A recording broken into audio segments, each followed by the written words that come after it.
Dear friends, this is episode number 23 of the Limitation Act. We have covered section 12, but I think it is necessary to cite a few more decisions touching upon section 12. Please note AER 2003 Supreme Court 2084, parallel citation 2003 9 SCC 393, India House versus Kishan N. Lalwani. There, paragraph 7, section 29(2) and all those things are discussed then. All that subsection 2 of section 12 of the Limitation Act says is that the time requisite for obtaining copy being excluded from computing the period of limitation. Or in other words, as we have put it here and above, the time requisite for obtaining the copy being added to the prescribed period of limitation and treating the result of addition of the period prescribed. In adopting this methodology, it does not make any difference whether the application for certified copy was made within the prescribed period of limitation or beyond, whether it is neither is it so provided in subsection 2 of section 12 of the Limitation Act, nor in the principles we find any reason or logic for taking such a view. I said about the Justice Krishna Iyer's judgment in Chembakutty 1969.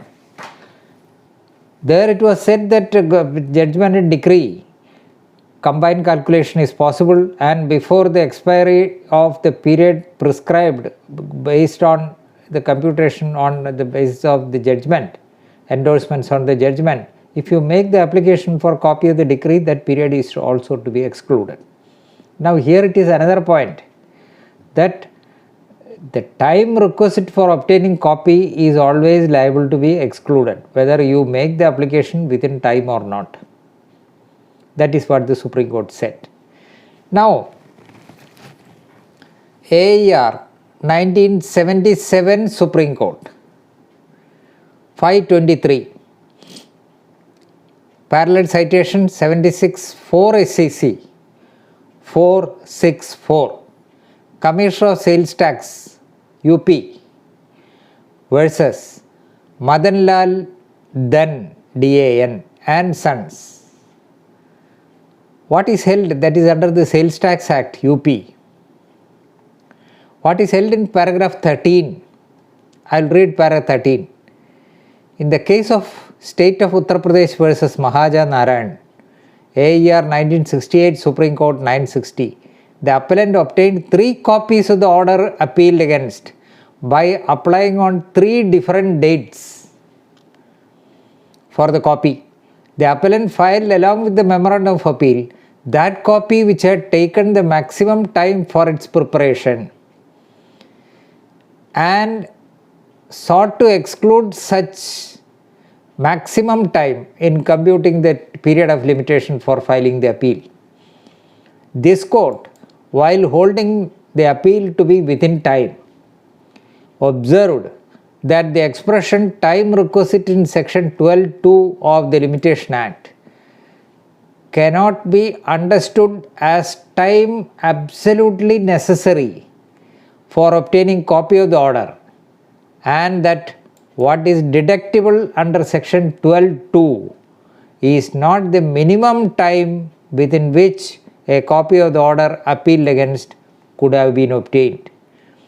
If that be the position of law, in a case where there was no allegation of loss of any copy, a fortiori, it would follow that where, as in the present case, the copy served upon a party is lost and there is no alternative for that party except to apply for a fresh copy in order to be in a position to file a revision petition.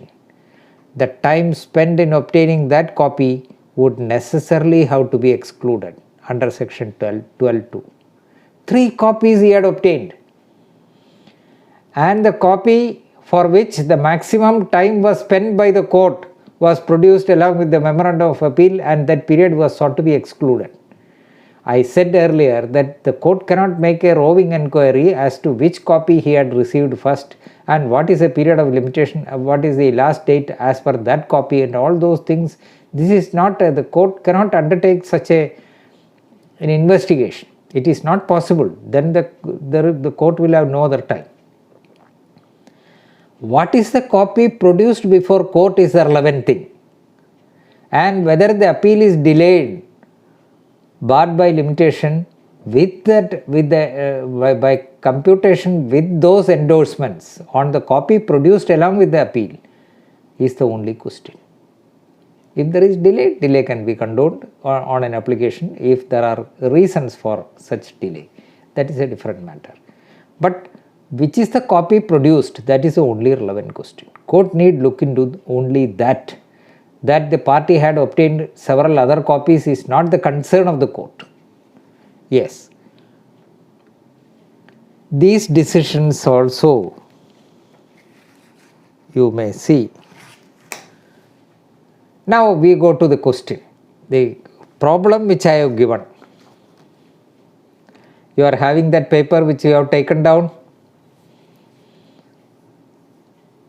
That is, one is an appeal to be filed within 30 days before the subordinate court. The other problem given is that appeal to the High Court, where the period of limitation is 90 days. Now we will have both, one after the other. First we will take the case of 30 days appeal to the subordinate court. Now date of judgment is 1/1. I will again say date of judgment 1/1/2020. Copy application 7/1/2020. Stamp papers were called for on 15/1/2020. Stamp papers were produced on 18/1/2020. The copy was ready on 25/1 and the date notified was 27/1. Date notified to receive the certified copy was 27/1 and the copy was delivered on 26/1. Based on these dates, you have to compute the last day, 30 days. What is the method? I have said that going by the civil rules of practice which is in force in the state of Kerala, when stamp papers are called for, you have got 3 clear days time to produce the same.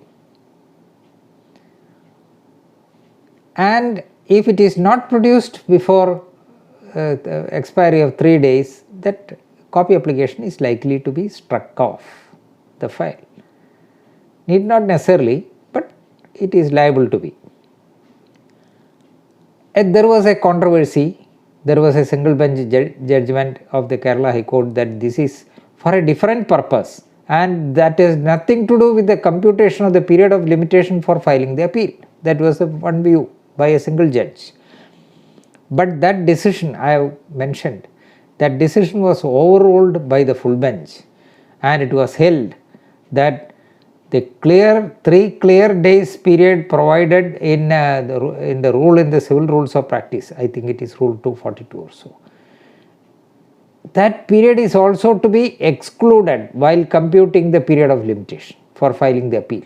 Now, so we go by that.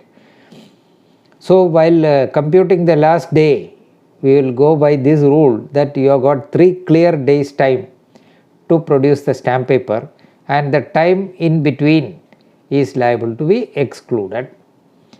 So I do not know what is the position in other states. If a different rule is there, you have to follow that. of there is no clear days period and all those things, then the necessary consequences will follow. Going by this setup of the rule in the Civil Rules of Practice Kerala, we will proceed. How it is to be computed, calculation is to be made is easiest method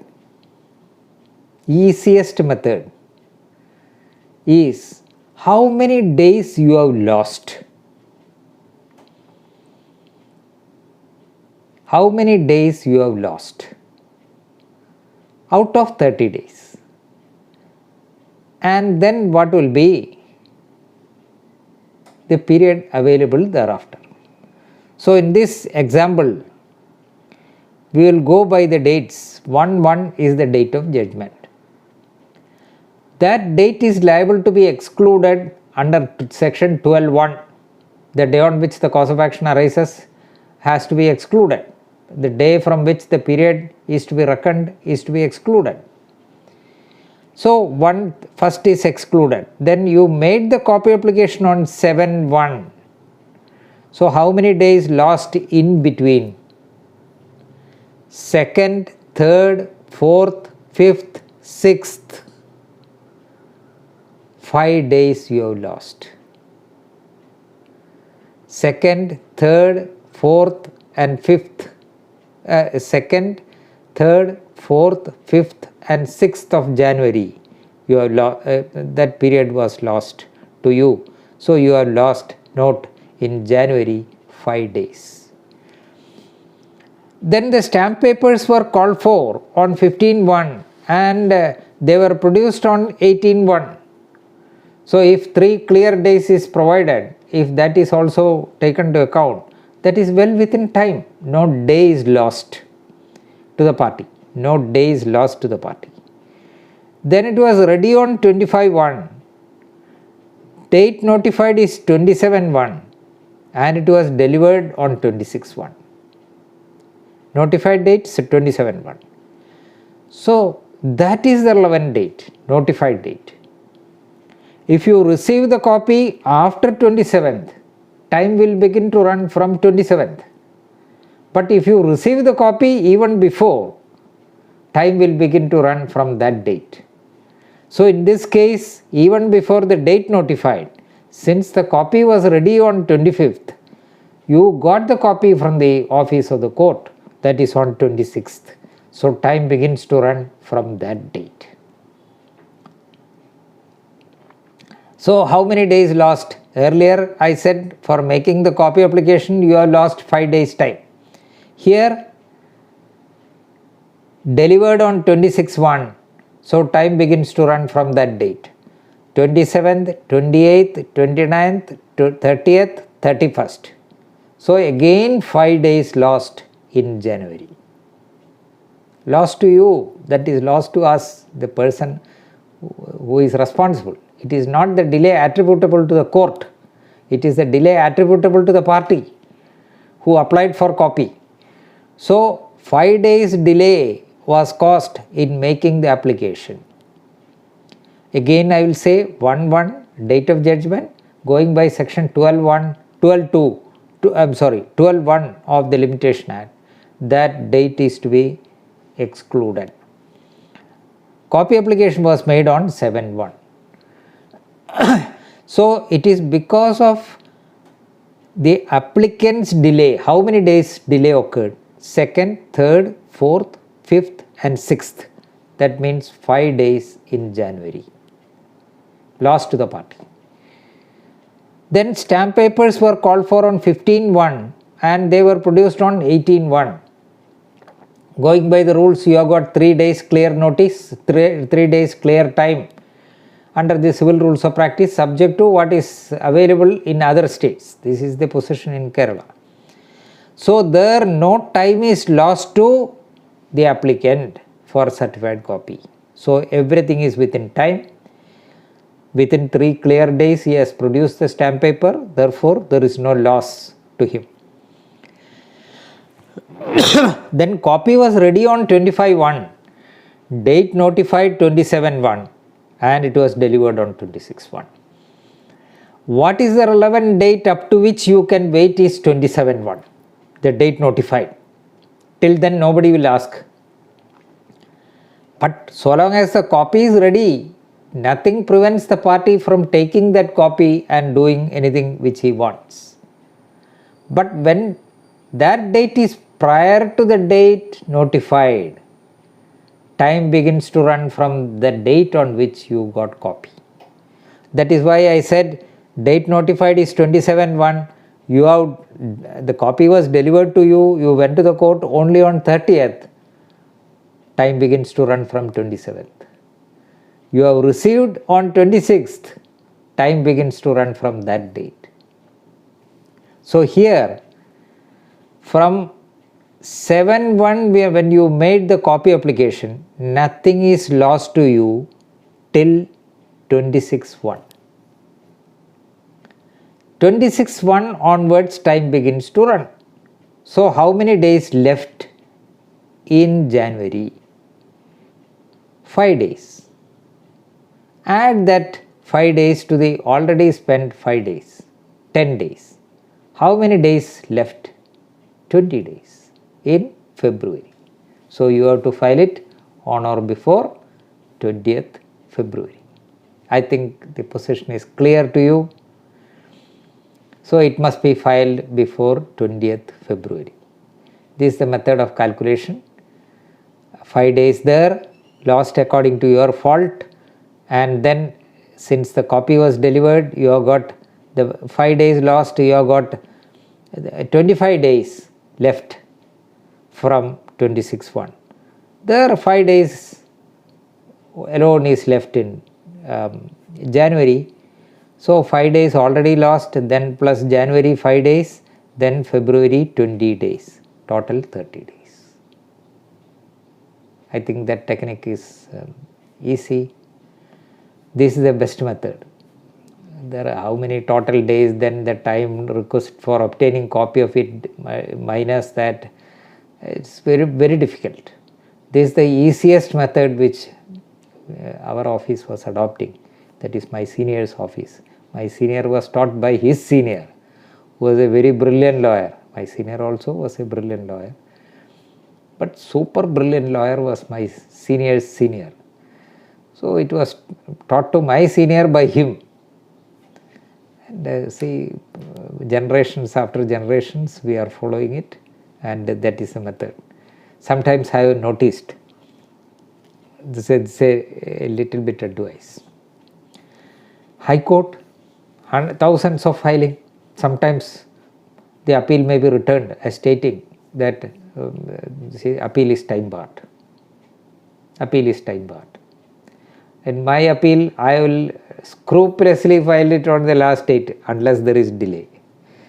I file it mostly on the last date, towards the last date, but that will be done on that date. So I will make the calculation. So they will return stating that it is appeal is time barred. So I will make a reply. So this time you are entitled to exclude, see the decision so and so, so and so. They will withdraw the objection and that will be accepted.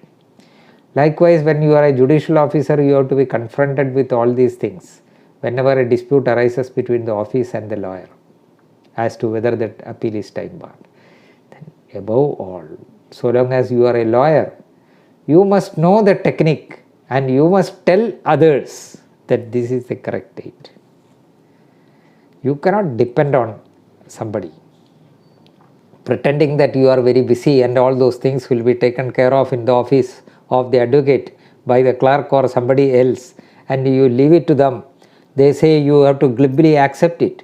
You will be exposed later. So you must be certain about it, how to do it. That skill must be, you do 100 examples, you make your own questions, answer it. Now, I said that there is no holiday in between from 1/1 to the date of filing, no holiday, nothing, so that you need not look at the calendar for computation. In the second example which I have given, that is the dates again I will say, appeal to the High Court, period of limitation is 90 days. And I also said that there is summer recess from 10/4/2020 to 20th May 2020. During vacation, time will not run because section 4 of the Limitation Act will apply when the court is closed. So if the last date of filing the appeal happens on a non-working day, holiday, or it is during vacation, then you need file it only on the reopening date. You are entitled to exclude that period because that is a period during which the court was closed. Section 4 of the Limitation Act will apply. And here the vacation was from 10th April 2020 to 20th May 2020. This is not the real date. I have given an example, hypothetical. Reopened, court reopening date is 21/5/2020. We do not know what will happen. That is not the real date. I do not know which is the real date. I just gave a date for the purpose of computation, 21/5. And the endorsements on the copy of the judgment, date of judgment is 1/1/2020. Copy application was made on 10th January. Stamp papers were called for on 13th January. Stamp papers were produced on 20th January. Copy was ready on 15th February and the date notified was 18th February and the copy was delivered on 20th February. What is the last date for filing the appeal? You have to find out. Again, same method. Let us see what happens. Judgment date 1/1/2020, that is to be excluded.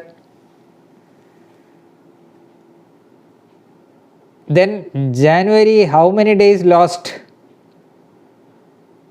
From 1/1 you waited till 10/1/2020 to make the copy application.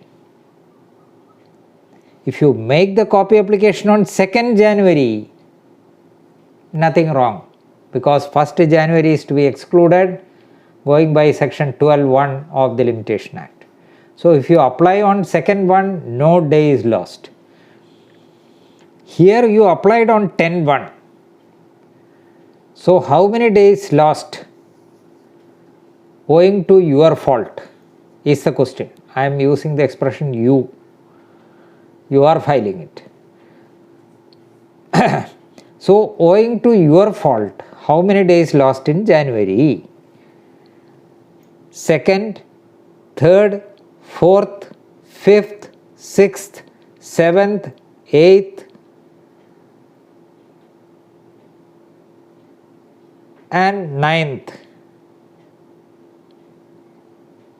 8 days lost because of your delay.